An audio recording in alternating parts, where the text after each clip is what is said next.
Hey guys, Ryan here. I'm just finishing up a client project which I was working on, and she didn't really want to do a flat fee for the project.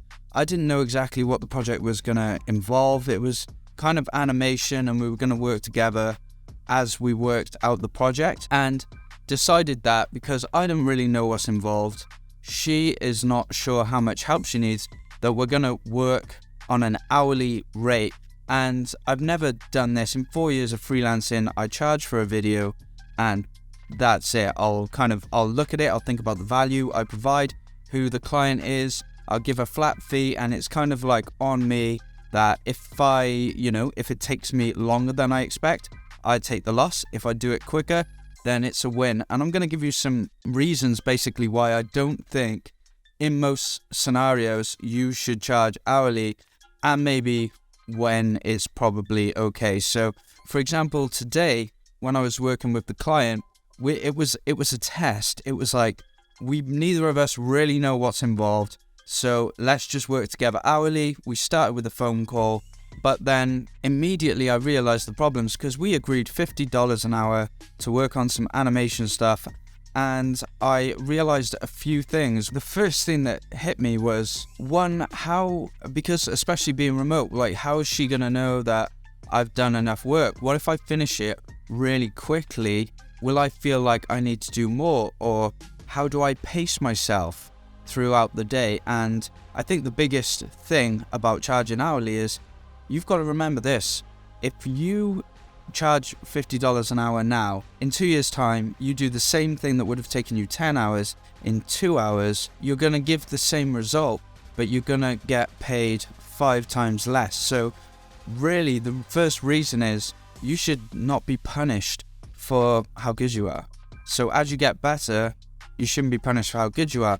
Then also for clients, the whole transaction, say for example someone says, I want a 30-second video, or I want a 60-second video ad. I look at their business, I think about where that ad's gonna go. I have a package, I'm gonna write the script, they're gonna shoot the footage, I'm gonna edit over it. It could be $500 for a minute-long video, or $1,000, and I'll make it landscape, square and vertical.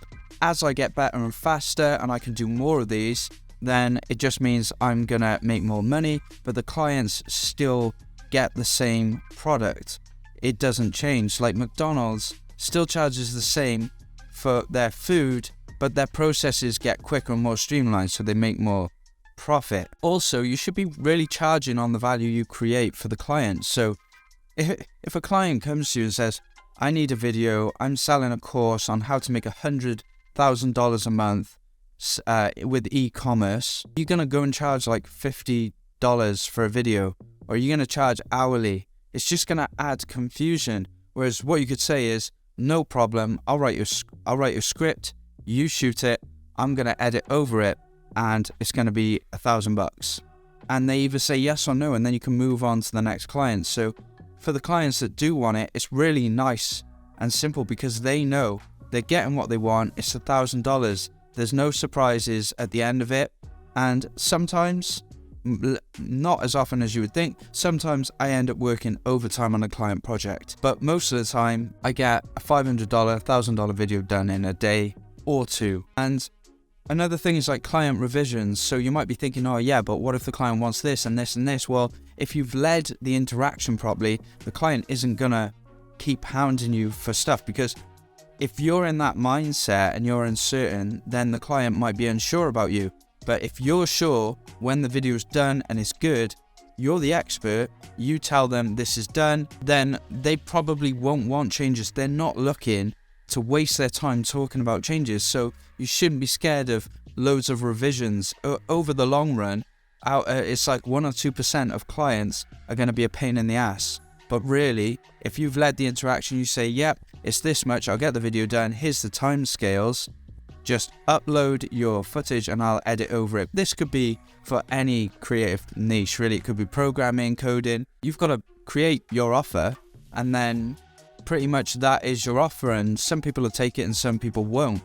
And the argument really is, you should not be punished for getting better at your craft, and you should not lose money while you deliver people the same product and the same amount of value. So that is why after today, I made this video because I just realized, hey, an hourly just doesn't really work. What we should have done is I should have worked out exactly what the scope of the project was first. Then when I bill for how much it's going to cost to get the project done, the client at least knows exactly what's happening, what they expect to receive. And if we've spent a long time consulting beforehand, I'm just going to consider that and incorporate that into what I end up charging. So I think take payments quickly. If it's under like 2K, I'd never bothered with a contract, and I've had one refund maybe, and I just refund it. And it's like a shoe store, now and then trainers and shoes get sent back. So it's just part of the game. But really, in this online world, you want to charge up front, get paid up front, charge for the value you provide, find an offer that works, don't mess around with contracts, and especially if you're a freelancer, you just need to get them in and then use your amazing work and amazing results to get more clients. You'll find people saying, Ryan just took, well, for me, exactly, maybe not for you if your name's not Ryan, but Ryan took the lead and I gave him barely anything to work with. He took the lead and just delivered a banging video with minimal effort. That's what they want. They don't want to go back and forth, check in on you, hourly billing, stuff like that. It just doesn't work, and today clarified that for me. If you want to learn more from me about editing videos, about getting clients, freelancing, I'm going to leave a link to Skillshare below where I've got tons of videos on all those subjects. Video editing as a career, basically creating an amazing Fiverr gig, whatever you want to learn about. I've got most of my courses on Skillshare, so you can get a free trial with the link below. Hope this helped. Let me know, are you billing hourly or are you billing by the project? Thanks for watching. See you in the next one.